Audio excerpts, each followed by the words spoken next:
네, 기술 통계량입니다.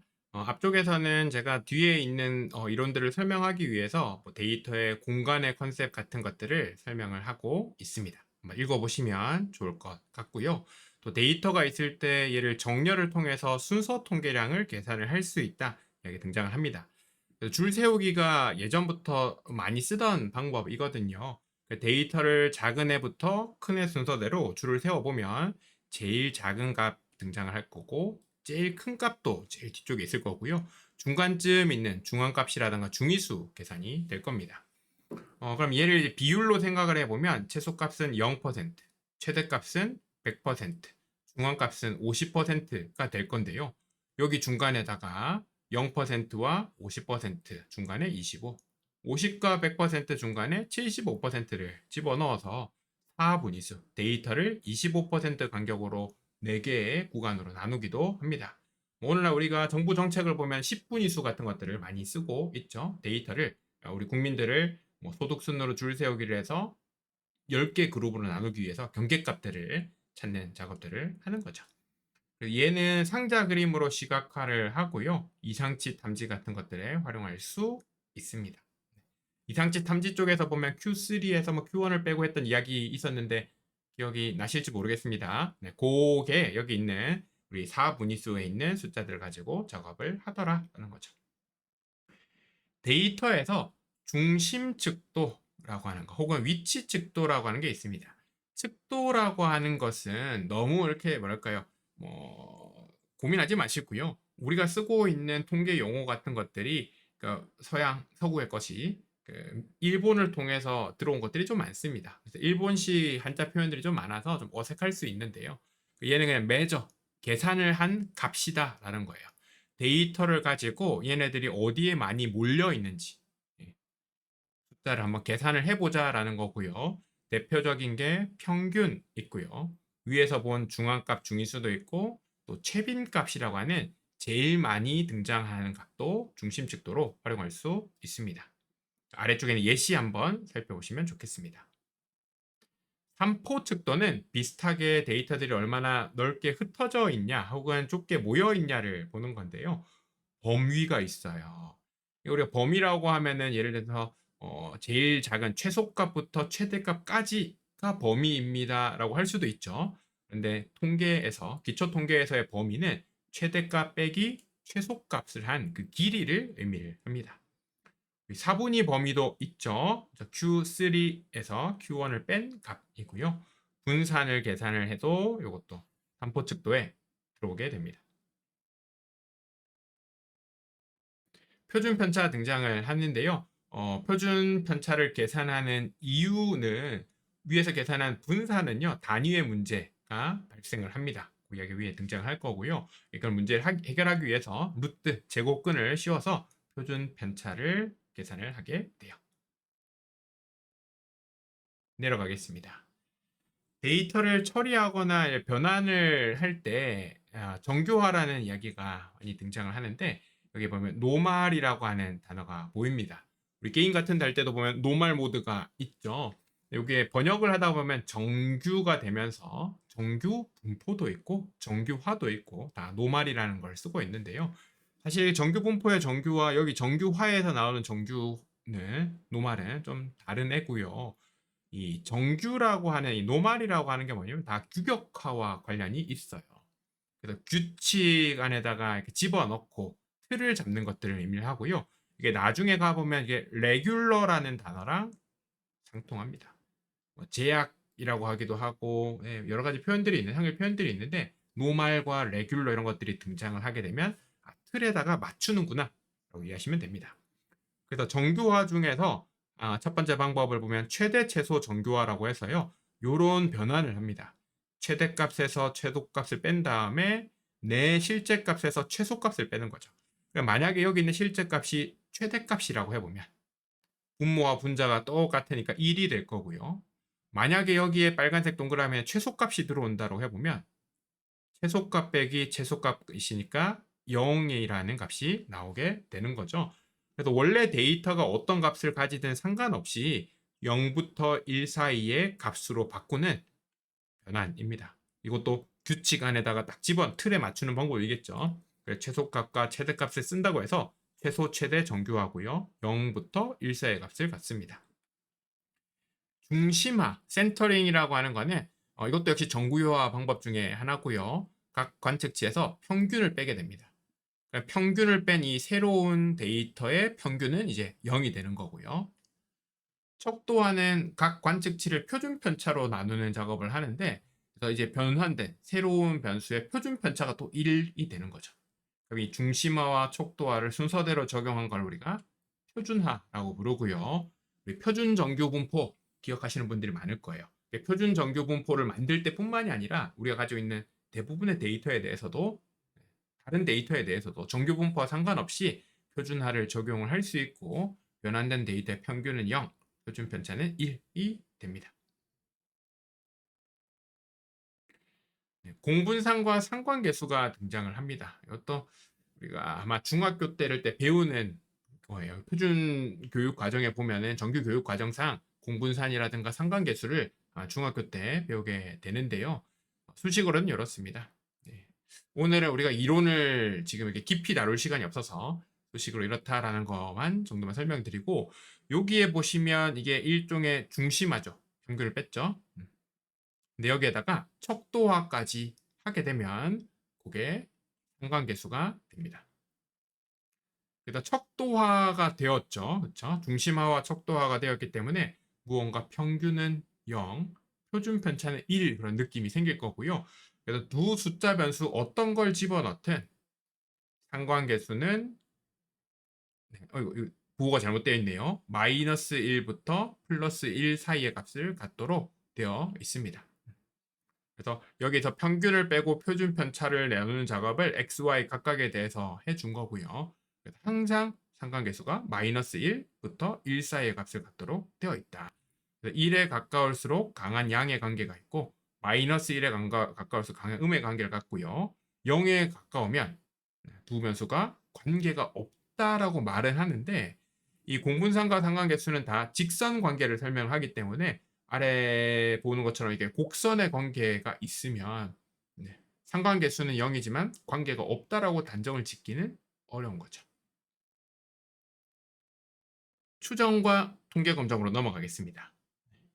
이 부분은 사실 정말 어렵고요. 네. 이게 제가 이렇게 말로 한 10분 정도 설명을 해서 과연 여러분을 이해시킬 수 있을지 참 의문이 드는 부분입니다. 그래서 우리가 무슨 통계 과정들, 대학에서 배우는 아주 기본적인 통계 과정이지만 항상 우리가 이해가 안 가고 어려운 부분이 여기 있는 추정과 검정일 거예요. 기본적인 컨셉을 한번 생각을 해보면 앞에서 살펴본 것처럼 우리가 가지고 있는 모든 데이터는 표본입니다. 우리가 이 데이터를 분석을 해서 뭘 하고 싶냐면 일반화를 하고 싶어요. 일반화를 시킬 수 있어야, 그래서 이걸 가지고 전략을 세웠을 때도 앞으로도 이 전략이 유효할 거다, 적용이 될 거다, 맞을 거다라는 가정할 수 있단 말이죠. 데이터를 분석하는 방법 중에서 가장 간단한 방법이 예를 들면 통계량 같은 것들, 평균 같은 것들을 계산을 하는 거일 거고요. 우리는 단순히 평균을 구하지만, 예를 들면 키 데이터가 있어서 뭐 한국 성인 남성의 키, 한국 성인 여성의 키는 175다, 뭐 165다 이렇게 말을 하겠지만 그 데이터로 분석하는 결과잖아요. 그거를 모집단과 표본의 컨셉으로 가져가 보면 우리가 일부 데이터, 표본을 활용해서 계산한 숫자로 전체 모집단의 특성인 모수를 추정했다라고 엄청 거창하게 표현할 수가 있는 거예요. 그러니까 내가 데이터 분석만 할 때는 표본에서 그냥 숫자를 계산했을 뿐인데, 이거를 모집단과 표본의 컨셉으로 넓히게 되면 내가 데이터에서 계산한 숫자를 가지고 모수라고 부르는 이 모집단의 특성으로 일반화를 했다. 혹은 전체 집단의 어떤 특성을 추측했다, 추정했다라고 부를 수 있다라는 거죠. 이 과정에서 그냥 숫자를 점 하나로 평균은 이거다라고 할 수도 있겠지만, 우리 출구조사 같은 것들 성공한 다음에 보시면 항상 뭐 접전이다 하면서 그 오차 범위라든가 이런 것들이 등장을 하죠. 그래서 구간 추정이라고 하는 걸 활용하기도 합니다. 그럼 이럴 때 보면은 뭐 정규 분포를 뭐 가정을 하고 무슨 분포를 가정을 하고 식들을 풀어 가지고 네. 어떤 실제로 평균값이라든가 실제 득표율이 이 범위 안에 들어올 확률이 95%가 되도록 숫자 계산 같은 것들을 하는데요. 요거는 어려운 거니까 지금 그냥 넘어가겠습니다. 이때 표준 오차라고 하는 개념도 있습니다. 얘도 통계량의 표준 편차인데 좀 어려운 개념이에요. 그래서 우리가 사실 검정에서 나올 수 있는 문제가 한 문제 정도인데 범위가 생각보다 많고 이론이 너무 어렵기 때문에 그냥 여기 있는 내용들을 한번 쓱 한번 읽어는 보시되 네, 제가 장담을 드릴 수가 없습니다. 차라리 이 과목에서 노력을 할 시간을 아껴서요. 기출 문제를 한번 다 더 보시고 다른 문제를 하나 더 보시는 것을 추천을 드립니다. 네, 통계 가설 검정으로 넘어가겠습니다. 가설 검정 쪽에서는 그래도 좀 가능성이 있는 거는 좀 일반적인 것들을 물어볼 수 있습니다. 근데 이거 보면은 출제된 문제를 보면 사실 출제하신 분도 잘 모르고 출제한 경우들이 가끔 있습니다. 문제에 오류가 있기도 합니다. 그만큼 어려운데요. 통계 가설 검정에서 일단 첫 번째 기무 가설과 대립 가설 두 개를 구분을 하셔야 됩니다. 영어 표현 잘 보시고요. 기무 가설 영어로 이제 null hypothesis입니다. null은 없다라는 거죠. 그래서 h hypothesis에서 h를 가져오고 이렇게 없으니까 0을 붙여서 표현을 합니다. 귀무 가설이 이야기하는 거는 차이나 관계나 패턴 같은 거 우리가 데이터 분석을 통해서 확인하고 싶은 거잖아요. 이게 없다, 똑같다, 뭐 안정적이고 이상적인 상태다라고 하는 걸 말합니다. 우리가 데이터 분석을 하다 보면 목적이 있죠. 그렇죠? 내가 데이터 분석을 통해서 이런 걸 보이고 싶다라고 했을 때 내가 보이고 싶은 것과 기무가설은 전혀 상관이 없습니다, 여러분. 그러니까 내가 보이고 싶은 걸 주장하는 게 아닌 거예요. 그리고 내가 보이고 싶은 쪽의 반대를 기무가설로 잡는 것도 아니에요. 기무가설은 여러분의 어떤 방향과 상관없이 차이가, 관계가, 패턴이 없다, 똑같다 이런 이야기를 하는 게 기무가설입니다. 그렇죠? 그래서 이러면 두 변수가 있는데 두 변수는 관계가 없다. 상관계수는 0이다. 이런 것들이 이제 기무가설로 들어가는 거죠. 대립가설은 반대되는 거예요. 그래서 alternative인 거고요. 이거는 0이 아니라 H1로 표현하기도 하고 alternative에 A를 가져오기도 합니다. 기무가설과 반대로 대립가설은 차이나 관계나 패턴이 있다. 서로 다르다. 뭔가 다르고 불안정한 상태다. 이런 의미를 담고 있습니다. 여러분이 보이고 싶은, 내가 주장하고 싶은 것과 상관이 없다라는 게 가장 큰 특징이에요. 그럼 얘는 설계죠. 설계입니다. 가설 검정에서 설계에 해당하는 거고 실제로는 데이터를 가지고요. 아래에 있는 절차들을 좀 간략하게 말씀드리면 데이터를 활용을 해서 통계학자들이 만들어 놓은 틀들이 있습니다. 어떨 때는 F분포, 어떨 때는 T분포, 어떨 때는 카이 제곱 분포 이런 어떤 틀들을 활용을 해가지고요. 데이터에서 검정 통계량을 계산을 하고요. 검정 통계량을 아까 봤던 그 틀에다가 집어넣으면 확률이 등장을 하는데 그 확률, 무슨 확률이 등장하는데 그 확률이 바로 유의 확률 혹은 픽 밸류예요. 한글로 픽 값이라고 부르기도 하고요. 유의 확률 p 밸류는 뭘 계산하는 거냐면 h0가 맞다라고 칩니다. 그 말은 차이가 없다, 관계가 없다, 패턴이 없다라고 치고 뭘 할 거냐면 우리가 데이터를 보면 차이가 있거든요. 뭔가 관계가 있어 보여요. 상관계수를 구했더니 0.2가 나온 거죠. 0은 아니니까 관계가 있어 보이거든요. 그러면은 H0가 맞다고 치다라고 하는 거는 이 0.2라고 하는 상관계수 우연히 나올 수 있다. 패턴이 있는 것처럼 보일 수 있다. 실제로는 없는데 그런 이야기인 거죠. 얼마나 그런 데이터가 잘 나오는지 확률을 계산을 하는 거예요.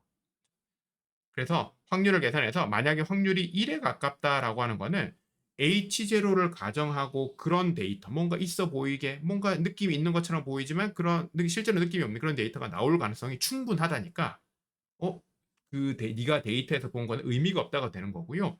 유의 확률이라고 하는 게 0에 가깝다라고 하는 거는 귀무가설이 맞다고 치고 실제로 관계가 없고 차이가 없는데 일반 상관계수 0.8이 나올 확률은 거의 0.0001%도 안 된다. 불가능하다라고 하면 H0를 가정하고 확률 계산했는데 그 확률이 매우 낮아요.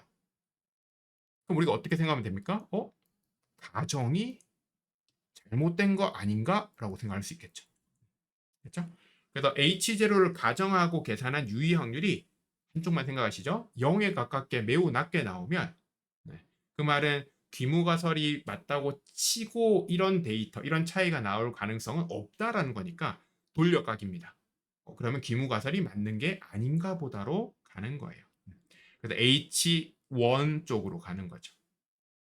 이때 뭐 귀무가설을 기각한다라는 표현을 쓰기도 하고요.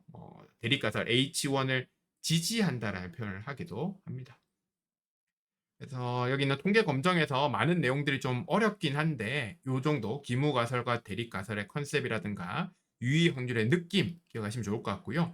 검정 통계량을 계산을 하는 거는 그때그때 너무 방법들이 다양합니다.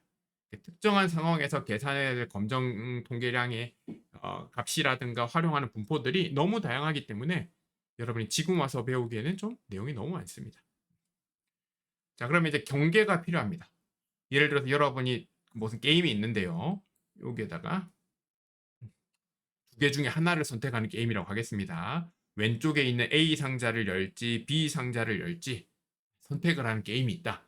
근데 둘 중에 하나에서 예를 들어서 뭐 여기에는 플러스 100만 원을 하고 한쪽은 마이너스 100만 원을 한다고 했을 때 우리가 지금은 두 개를 선택할 때 예를 들면 확률이 내가 선택한다면 50% 50%라고 해보면 이거 절반의 확률로 100만 원 따고 절반의 확률로 100만 원 잃는다고 해보면 공정할 수 있는 게임인 거죠. 그렇죠? 근데 이렇게 숫자가 달라질 수도 있지만 무언가 선택을 할 때 확률의 경계 같은 게 좀 달라질 수도 있어요. 로또를 생각을 해볼까요? 내가 로또에 당첨돼 1등에 당첨될 확률 0.000000001 예요. 800만 분의 1 정도니까요. 아주 낮아요. 근데 이때는 어떻습니까? 돈을 한 13억은 받을 수 있을 거예요. 근데 대부분의 상황에서 99.999%에서 내가 1,000원을 잃게 되거든요. 그래도 확률이 선택에서 확률이 좀 다를 수 있는데 우리가 위에서 보면 유의 확률이 충분히 낮으면 0에 가까우면이라고 했잖아요. 근데 그 경계가 얼마냐에 또 문제가 있습니다. 그러니까 확률적으로 봤을 때 매우 낮은 확률이다. 기무가설 가정을 하기엔 이런 데이터가 나오기 매우 낮은 확률이다. 그러면 얼마만큼 확률이 낮아야 뭐 H1으로 갈 거냐, H0로 갈 거냐 그 경계가 필요한데 그 경계는요 결정되어 있는 게 아닙니다. 유의 수준이라고 부르는데 요거는 합의의 문제예요. 그래서 그 업계나 그 학계에서 쓰고 있는 것들을 보통 쓰게 되고요. 보통 일반적으로 0.05를 기준으로 잡기 때문에 유의 확률이 위에서 계산 p-value라고 하는 게 0.05보다 작으면 0에 가깝다. H1으로 가는 거고요. 0.05보다 크면 제로에 가깝다. H0 기무가설에 가깝다. 네, 기무가설 쪽으로 가게 됩니다. 6번에 가보면 우리 1종 오류, 2종 오류가 등장합니다. 네, 요거는 일단은 지금은 이제 컨셉만 한번 봐주시면 좋을 것 같고요. 그래서 H0가 참인데, 실제로 참인데, H1이 맞는데, 실제로 H0냐, H1이냐, 그 다음에 우리가 판단할 때 검정의 결과를 가지고 H0냐, H1이냐 선택을 했다라고 해보면요. 여기가 실제고, 여기 우리의 판단입니다. 올바른 결정도 있지만 틀린 결정을 할 수도 있겠죠. 네. 그래서 실제로 H0가 맞는데 차이가 없는 게 맞는데 차이가 있다라고 판단한 거 이걸 이제 1종 오류라고 부르고 그 반대 상황을 뭐 2종 오류라고 부르고 있습니다. 그래도 이론적으로 볼 때는 더 이야기들이 있는데 이 정도 구분만 해놓고 넘어가겠습니다. 아래쪽에 가보면 특정한 상황마다 활용하는 어떤 분포들이 등장을 하는데요. 예를 들면 평균이 특정한 데이터에서 하나의 변수, 평균이 특정한 값인지 아닌지를 따지는 거 데이터가 한 줄짜리인 거예요. 그래서 1표본 T 검정이고요. 그 독립표본 T 검정은 두 줄짜리입니다. 두 줄짜리인데 두 개의 개수 같은 게 달라도 문제는 없고요. 두 그룹의 평균 차이가 있냐 없냐를 따지는 거고요. 그다음 대응 표본 같은 경우에는 이게 우리 시험을 뭐 공부하기 전에 시험 점수, 공부하고 난 다음에 시험 점수 이런 것처럼 두 개가 짝지어지는 두 개가 있을 때 쓰는 방법입니다. 그래서 평균 차이 같은 것들을 볼 때는 주로 T 분포를 활용하고 있습니다. 카이 제곱 분포를 활용하는 검정들도 있고요. 이때 뭐 적합도 검정, 독립성 검정, 동질성 검정 이런 애들이 카이 제곱을 씁니다. 특정한 상황들을 다 설명드리면 너무 좋은데 제가 설명을 해도 여러분이 이해하기도 어렵고 시험 문제에 나오는 수준은 적합도 검정, 독립성 검정, 동질성 검정이 카이 제곱 분포를 쓴다 정도니까 여러분도 이 정도로 하고 넘어가시죠. F 분포는 그룹별 평균 차이를 보는 거예요. 아까 T도 두 그룹의 평균 정도를 볼 수 있었는데요. F는 세 그룹, 네 그룹, 다섯 개의 그룹 숫자에 상관없이 평균 같은 것들을 비교할 때 씁니다. 이때 이제 분산 분석이라는 이름을 좀 이쁘게 달아놨고요. 그래서 분산 분석은 F 분포를 활용해서 그룹 간 평균 차이를 보는 방법입니다. 숫자 계산하는 과정들이 있는데 넘어가고요. 비모수 검정, 마지막 내용입니다.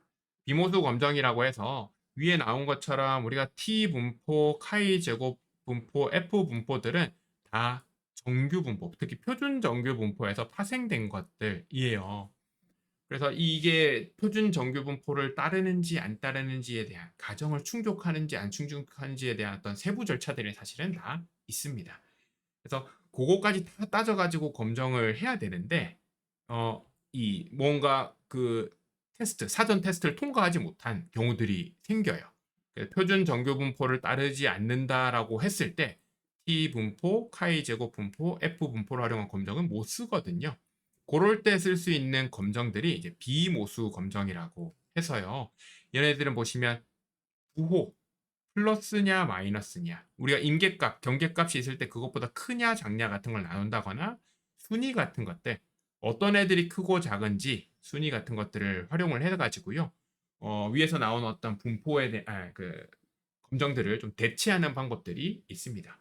F 분포, 카이 제곱 분포 같은 걸 쓰지 않고 순위, 부호 같은 걸 활용해서 검정하는 방법들도 있다 정도고요. 요 이름 정도만 또 기억하시면 좋겠습니다.